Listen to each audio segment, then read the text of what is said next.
ఇందాక మన సహోదరుడు అడిగిన ప్రశ్నకి యోహాను సువార్త 3వ అధ్యాయం 1వ వచనం ఒకసారి చూద్దాం.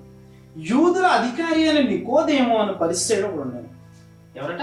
యూదుల అధికారి అయినటువంటి ఎవరట? నికోదేము అని ఆయన ఉన్నాడు. యూదుల అధికారే కాదు, పరిసయ్యుడే కాదు, ఇంకొకటి ఎవరంటే బోధకుడు. అది మనం చూసినట్లయితే యేసుప్రభువు వారే చెప్తున్నారు 10వ వచనంలో.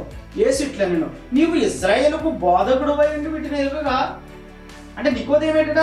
యూదుల అధికారి, పరిసయ్యుడు, మరలా బోధకుడు. ఏం చేసి ఈ బోధకుడు అని అంటే అతడు రాత్రి యందు ఆయన వద్దకు వచ్చి యేసుప్రభువు దగ్గరికి ఎప్పుడు వచ్చాడట? రాత్రి ఎందు వచ్చాడు. ఎందుకు? పొద్దున వస్తే పక్కన ఉన్న వేషధారులు అందరూ చెప్తారు, అదేంటి నువ్వు బోధకుడు అయ్యి, నువ్వు అధికారం అయ్యి, నువ్వు అక్కడికి ఎందుకు వెళ్ళావు, నువ్వు పరిస్థితి అయ్యి యేసుక్రీస్తు దగ్గరికి ఎందుకు వెళ్ళాలని తిరుగుతారని ఎప్పుడు వెళ్ళట?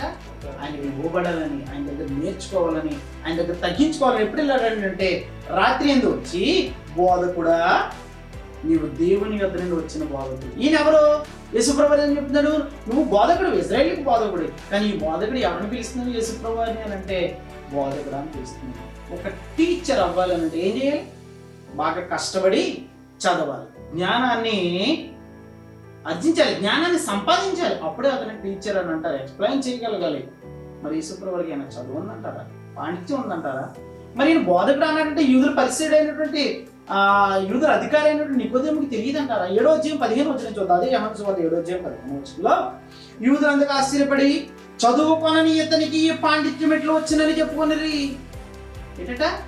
చదువుకోలేదు కదా యేసుక్రీస్తు, ఈ పాండిత్యం ఎలా వచ్చింది అని అంటే ఇశ్రాయేలీలకు బోధకుడైనటువంటి పరిసయ్యుడు అయినటువంటి నికోదేము మనుషుల చేత ట్రైనింగ్ అయ్యాడు. యేసుప్రభువు వారు మనుషుల చేత ట్రైనింగ్ అవ్వలేదు, సాక్షాత్ దేవుని చేత, తన తండ్రి చేత ట్రైనింగ్ అయ్యాడండి. యెషయా గ్రంథం 53:2వ వచనంలో అతడు ఆయన ఎదుట పెరిగాను. అతడంటే మహేష్ బాబు కాదండి. ఎవరు అతడంటే? యేసుక్రీస్తు. ఎవరి దగ్గర పెరిగాడు? తన తండ్రి ఎదుట పెరిగాడు, తన తండ్రి ఎదుట నేర్చుకున్నాడు. అందుకే నా తండ్రి దగ్గర నేను ఏదైతే నేర్చుకున్నా అదే మీకు నేర్పిస్తున్నాను.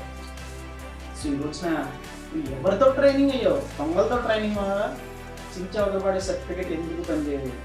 కానీ దీని యొక్క వాక్యానికి ఇవ్వబడి రీసెర్చ్ చేయి, సత్యం చెప్పి అనేకుల దగ్గర ట్రైనింగ్ అవ్వదు. ఒకవేళ అంతగా ఆసక్తి ఉన్నానంటే దీని యొక్క వాక్యాన్ని పరిశోధించాలి, అనేకులకి నేను సత్యాన్ని బోధించాలని ఆసక్తి కలిగి ఉంటే, దేవుని యాజకుడిగా నేను పనిచేయాలి అని అనుకుంటే, రోషం కలిగిన క్రైస్తవుడిగా నేను పనిచేయాలని అనుకుంటే ట్రైనింగ్ ఇవ్వడానికి మేము సిద్ధంగా ఉన్నాం.